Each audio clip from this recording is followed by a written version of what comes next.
My dad and I have the same eyes, same nose, same toughness. And since he's had moderate Alzheimer's disease, the same never-quit attitude.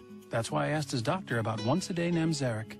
Namzaric is approved for moderate to severe Alzheimer's disease in patients who are taking donepezil. It may improve cognition and overall function and may slow the worsening of symptoms for a while. Namzaric does not change the underlying disease progression. Don't take if allergic to memantine, donepezil, piperidine, or any of the ingredients in Namzaric. Tell the doctor about any conditions including heart, lung, bladder, kidney, or liver problems, seizures, stomach ulcers, or procedures with anesthesia. Serious side effects may occur, including muscle problems if given anesthesia, slow heartbeat, fainting, more stomach acid, which may lead to ulcers and bleeding, nausea, vomiting, difficulty urinating, seizures, and worsening of lung problems. Most common side effects are headache, diarrhea, dizziness, loss of appetite, and bruising.